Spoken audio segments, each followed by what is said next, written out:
Hi, I'm Mark Mancini with VRBO Outstanding.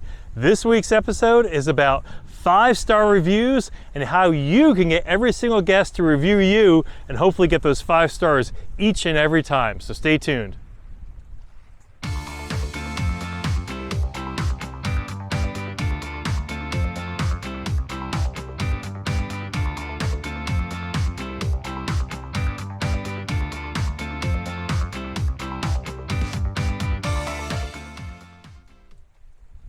So welcome back. This week is about those important 5-star reviews. Now we're to go into some detail on how to get them, and there's gonna be some things we don't go into all the details about because I've saved them for my course. My students follow my procedures and they get the same expected results that I do. Now, many people have gotten into short-term rentals, especially in the last year or two. It's a very popular investment for real estate investors. The problem is they're getting into short-term rentals to make money. Now, don't get me wrong. I'm as big a capitalist as anyone out there, but this is the hospitality industry. And a lot of these people who are investing in short-term rentals are not looking at it as the hospitality industry. They're looking at it as a real estate investment, and they really don't put the focus on the 5-star reviews and understand how it parlays them into making more money down the road. So let's first talk about why you need 5-star reviews. Many of you, this is obvious. You need a certain amount of reviews and 5-star ones to get your Premier for VRBO or Superhost status with Airbnb. Now, becoming a Premier host or Superhost status is something you strive for because it helps bump you up to the top of the list. It also provides people looking for homes the satisfaction that they know that they're in good hands, because this is someone who's got these amazing reviews and they can hope to expect the same.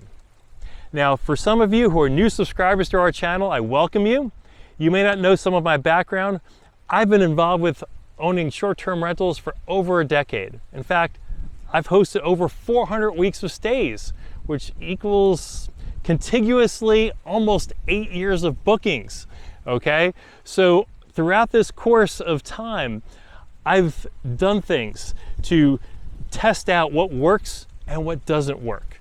And I put together a methodology that for me and my students is a repeatable process to get 5-star reviews each time and to get a review every single time you ask for it. Now, with Airbnb and VRBO's process, it's a little different with reviews.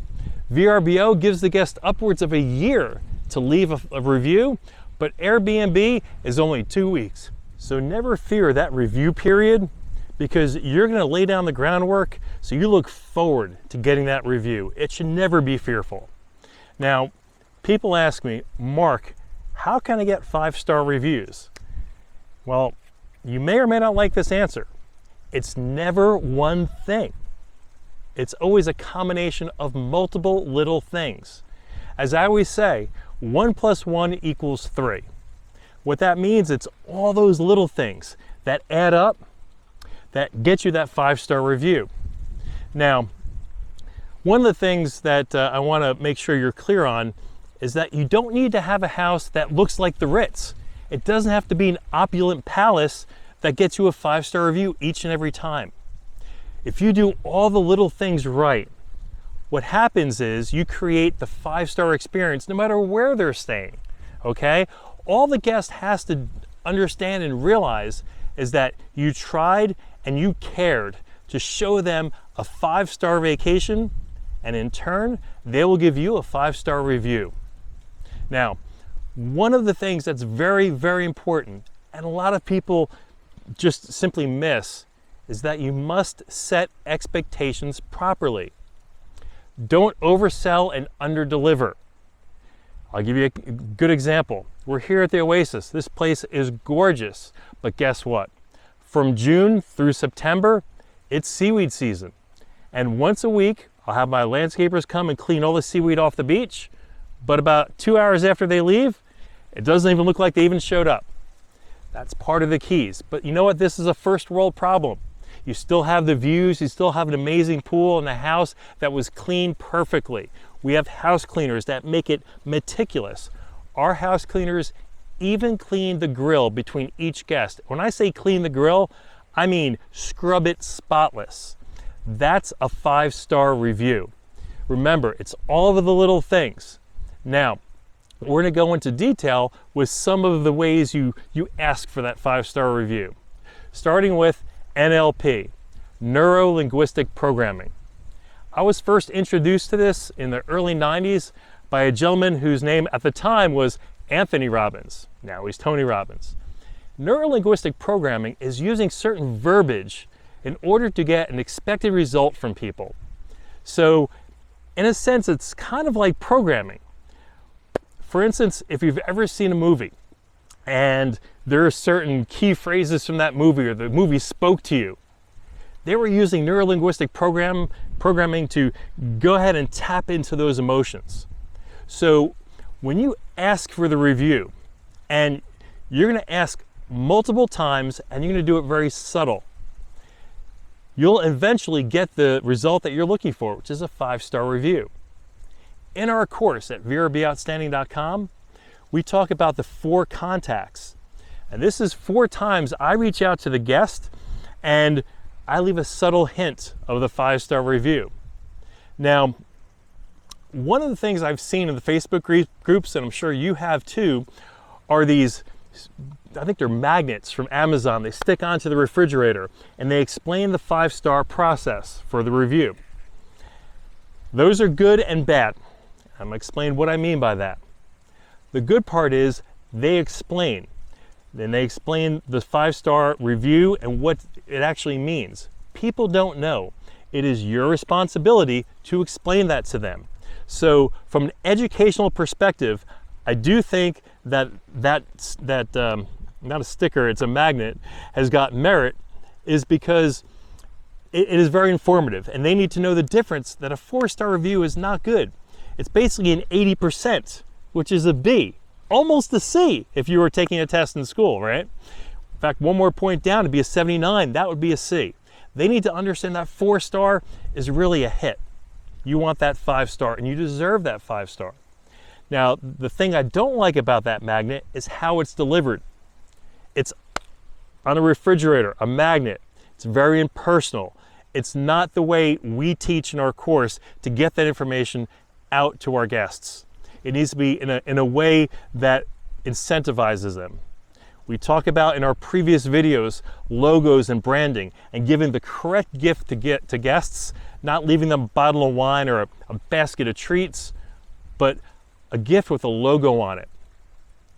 That with a thank you card from your hosts, Mark and Dolly, I'll tell you, when you come into the house and see a gift with a thank you note on there, to me, that shows you cared. That's just one of the things we do. Remember, it's a process that builds up from there.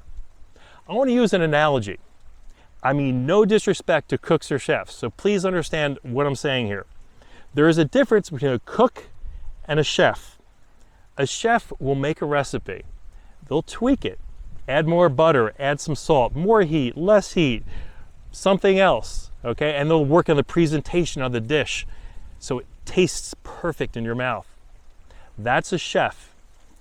Now a cook is going to get the recipe from that chef, follow it exactly, and they're going to get the same results that chef gets. Now that's important. I've already tried everything over 10 years, over 400 weeks of bookings. I found out what works. What I'm trying to share with you is don't reinvent the wheel. So go ahead, and one of the things I'm going to make a call out to you in this specific video and sell my services for one reason and one reason only. I want you to take my 11-hour course, go through the entire thing, and if you don't think it was worth it, just ask me for a refund. I say that because that's how confident I am that you're going to learn a hell of a lot more than you learned on your own and not make those costly and very expensive mistakes. But also, you're going to follow my recipe for success. My other students have, and they get the same results I do. I'm trying to make your job easier. So work with me on this. Take a look at our course at VRBOOutstanding.com. Now, I'm not done yet. We've got more to share here. One thing people overlook is they think there's such a thing as overcommunication. There isn't. You need to make sure that that guest, when they check in, everything is 100%. One of the contacts, I'm going to share this with you right now without having you take my course. One of the contacts I make is the night of their check-in. I send out an email to them. I want to make sure everything is as expected. They walked in, everything was clean, everything was representative like the pictures say, and make sure that they have a safe trip. If they have any problem or question, to reach out to me. One of the most important things I want to share with you is accessibility. Your guests need to reach you 24/7. Now that doesn't mean you have to have your phone on all the time. You can pay a service, and they're relatively cheap, to be able to answer the phone and hopefully address some of the issues, or be able to reach out to you and wake you at 2 a.m. if need be, if they can't get into the home. But you need to be accessible. That is very important, and your guests need to know that. Just by them knowing that you're accessible 24/7 puts them at ease, gives them the confidence that they booked with the right person at the right rental, yours. I hope you enjoyed this episode this week. I encourage you, take the step. Take your short-term rental to the next level. Sign up for my course. Again, we're the only one with a money-back guarantee. I put my money where my mouth is. I believe in my product. I believe in you. So go out there and be VRBO outstanding. But for now, hit the like and subscribe button below. Please make any comments, suggest any video topics you want me to talk about, and we'll see you again next week.